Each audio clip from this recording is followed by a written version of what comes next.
কেমন আছো বন্ধুরা? আমি একটু চিকেন স্যান্ডউইচ বানাবো। এর সাথে চিকেনের সাথে একটু মেয়োনেজ, একটু গোলমরিচি গুঁড়া। চিকেনটা আমি সিদ্ধ করে নিয়েছি। চিকেনটা আমি গরম করে একটু সিদ্ধ করে নিয়েছি। এর সাথে একটু তোমার লবণ, তারপরে আদা রসুন সব কিছু কিন্তু দিচ্ছি। এগুলো সহজ উপায়ে বানাবো। আর এর সাথে একটু গাজর কুচি,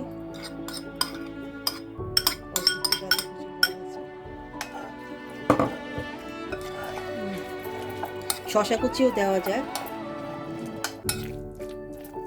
তারপর দেখো আমি এই যে ব্রেড নিয়েছি, এই যে এগুলা। তারপর এর সাথে তোমার সফট চিজ দিয়ে দিই একটু।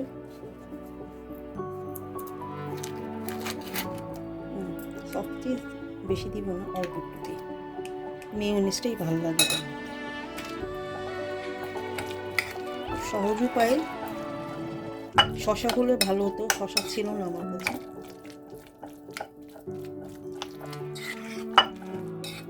আমি তোমাদেরকে একটা বানিয়ে দেখাচ্ছি। এটা বিকালের সব খুবই সহজ নাস্তা। এই যে এগুলো চারপাশে সাইডগুলো আমরা কেটে নিব। এগুলো খুবই সহজ। আর আমাদের মাদের সবসময় চিন্তা করতে হয় বাচ্চাদের জন্য যে কি করব। আর আমাদের মধ্যবিত্ত পরিবারে সবসময় একটা টেনশন থাকে যে কিভাবে কি করা যায়।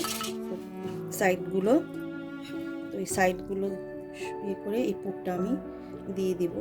বেশি দিব না, অল্প একটু দিব। খুব চটজলদি কয়েকটা সাইড কেটে নিচ্ছি। আসলে সবসময় মাথায় থাকতে হয় যে একটু কম খরচে কিভাবে একটু ভালো খাবার দিই বাচ্চাকে। কারণ যাদের ঘরে 3-4টা বাচ্চা, আমাদের মাদের সবসময় চিন্তা থাকে যে কিভাবে একটু ভালো করবো, কিভাবে একটু ভালো জিনিস দিতে পারি বাচ্চাকে। তো এরকম শেফেও কিন্তু আমরা করতে পারি। আবার তুমি আচ্ছা একটা সাইডে আসলে কি যে মানে আমাকে অল্প সময়ে অনেক কিছু করতে হয়। এই যে দেখো, অনেক রান্না বান্না করতে হয়। এই যে দেখো ভিতরটা কত সুন্দর হয়েছে। আমি